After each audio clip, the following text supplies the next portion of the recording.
Salut à tous, on se retrouve pour une vidéo spéciale Actu Barça. On va parler notamment du transfert de Vitor Roque, mais aussi de Joan Laporta et de ses plans pour le futur du club. Vous allez voir que c'est très très important d'en parler. Alors on va commencer par le Brésilien, et là c'est clair et net parce que c'est Fabrizio Romano qui annonce que le transfert est totalement bouclé, et c'est notamment grâce à Deco qui travaille désormais au Barça et qui a tout simplement été l'intermédiaire pour réaliser ce transfert-là. Comme vous le savez, Vitor Roque, il y a déjà quelques mois, il avait parlé du fait publiquement qu'il veut signer au Barça, donc son intérêt pour venir est plus que réel. Et puis sinon, ce qu'on a appris, c'est que on parle d'un transfert de 30 à 35 millions d'euros, payable en 3 fois. Donc économiquement, ça arrange le Barça, qui ne devront pas trop payer dès maintenant, et ils pourront s'arranger un petit peu comme avec Ferran Torres. Bon, on espère que ce ne sera pas le même rendu sur le terrain. Maintenant, par rapport à ce joueur-là, déjà, je pense que d'un point de vue financier, le Barça prend pas énormément de risques, vu que c'est pas non plus très très cher.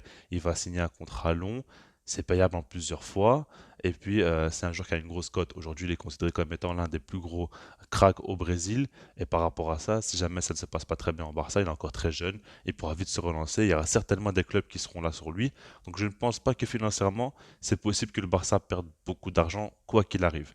Maintenant, par rapport à l'aspect sportif, comme je l'avais déjà dit, personnellement, je suis contre ce transfert. Alors, je ne dis pas ça parce que je le trouve pas assez bon, parce qu'au contraire, quand j'ai vu ces compilations, alors j'ai pas vu des matchs en entier, mais de ce que j'ai pu voir, on sent quand même qu'il y a des facilités à marquer des buts, que c'est un renard des surfaces et que balle au pied, il est plutôt à l'aise aussi. C'est vraiment un profil intéressant, il n'y a pas de souci.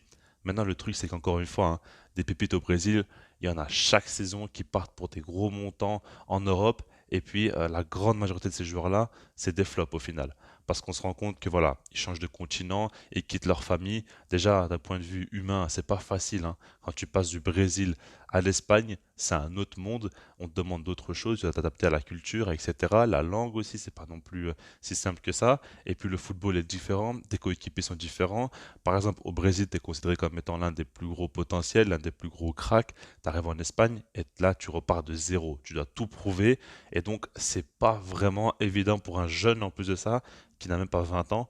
Donc, par rapport à ça, il faut le prendre en compte. Et ça dépasse le football en fait. C'est pour ça qu'il faut vraiment un gros suivi. C'est pour ça que d'un côté, c'est bien qu'il y a encore Lewandowski qui pourra l'épauler. Il n'aura pas non plus beaucoup de responsabilités dès le début. Après, si jamais Lewandowski se blesse, là, c'est autre chose, hein. Il devra directement jouer certainement. Donc, il faudra voir comment ça va évoluer. Pour moi, c'est risqué, mais en fait, si le Barça avait une situation très très stable, j'aurais dit pourquoi pas. Maintenant, quand tu vois la situation financière du club, à court terme, ça t'empêche peut-être de faire d'autres transferts. Je ne sais pas, mais on verra.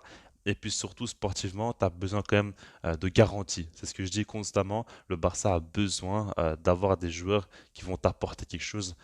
Tu le sais directement ce qu'ils peuvent faire. Et avec Victor Roque, ben, c'est vraiment une inconnue. Ça peut être excellent comme ça peut être le néant. On verra par la suite. Mais en tout cas, pour moi, c'est un trop gros risque par rapport à la situation actuelle du club. Mais on va pas non plus lui souhaiter que ça se passe mal. Bien au contraire, j'espère que ça va très bien se passer pour lui comme pour le Barça.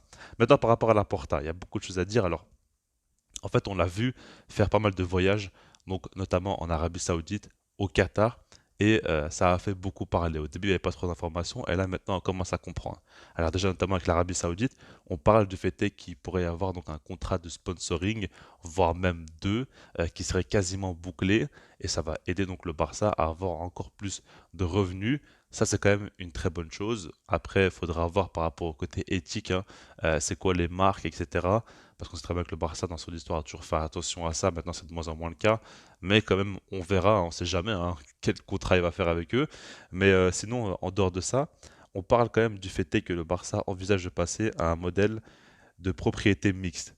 C'est-à-dire que le club n'appartiendra pas à 100% aux socios, mais plus qu'à 51%, et les 49 autres pourcents seront donc à une énorme entreprise ou on va dire peut-être à un État et qui pourra injecter pas mal d'argent au sein du club, mais ils n'auront pas non plus le monopole sur les décisions parce que ce sera toujours le socios qui l'auront, mais ça va commencer vraiment à se resserrer fortement. Et quand on sait comment le Barça a fonctionné jusqu'à présent dans son histoire, ça a été l'une des grandes forces. C'est l'un des seuls clubs dans le football, avec notamment le Real Madrid, d'autres clubs espagnols aussi, qui marchent avec, on va dire, une priorité à 100% aux socios, qui peuvent prendre toutes les décisions au sein du club. À chaque fois, il y a toujours des votes. On est dans une véritable démocratie. Et là, si tu passes dans ce système-là, tu chamboules l'histoire du club. Maintenant, quand on connaît la situation économique du club, c'est très compliqué. La Porta, s'il envisage ça, c'est parce qu'il sait très bien que ça ne pourra pas tenir longtemps. Et ça fait un petit peu peur parce que on a toujours pensé que la Super League pourrait arranger tout ça et amener énormément de revenus au sein du club et que ça pourrait tout simplement faire relever l'économie du FC Barcelone. Maintenant, ça traîne quand même un petit peu. On ne sait pas comment ça va avancer et il y a quand même d'autres possibilités qui sont envisagées. Je ne cache pas que moi, ça me fait très très peur. Honnêtement, j'ai vraiment pas envie qu'on en arrive là. Ce serait très très dommage par rapport à toute l'histoire du club en fait qui sera un petit peu bafouée. Alors je comprends que le monde du football devient quand même de plus en plus irrationnel et que des sommes d'argent folles sont dépensées et que si tu veux être compétitif, va falloir quand même se mettre un minimum à niveau. Maintenant, je préfère que le Barça ne soit plus au top niveau en Ligue des Champions, etc., mais qu'on garde notre éthique, notre image, plutôt que l'inverse. Personnellement, c'est comme ça que je vois la chose. Pour moi, c'est trop important. Et quand à chaque fois, on est fier de dire Mesque un club, c'est notamment par rapport à ça aussi. C'est le fait est que le club appartient aux supporters et que c'est pour ça aussi qu'on est autant attaché à ce club. Et j'ai vraiment pas envie de perdre ça. Honnêtement, ça me ferait très mal au cœur. Et déjà, j'ai l'impression que le football penche beaucoup trop sur le business. Si même le Barça s'y met pleinement, déjà qu'ils le font de plus en plus, mais si là, ils passent un énorme cap, ça me ferait très très mal, honnêtement, et j'ai envie d'éviter ça. Je pense que le Barça peut s'en sortir avec beaucoup plus de temps, et peut-être qu'une Super League aussi va finir par rêver, donc par rapport à ça, ça pourra aider. Maintenant, évidemment, si jamais ça arrive, ça arrivera que avec l'accord des socios. Donc, c'est ça qui me fait que je suis plutôt confiant. Je pense pas qu'ils accepteraient ça. Après, il faudra voir la Porta. Attention, il est très convaincant. En communication, il est extrêmement fort et il peut réussir à faire tourner la vapeur. Maintenant, voilà, moi, vous avez mon avis. Je suis totalement contre. Dites-moi vous dans les commentaires ce que vous en pensez par rapport à ça. Et puis, sinon, moi, je vous dis peace.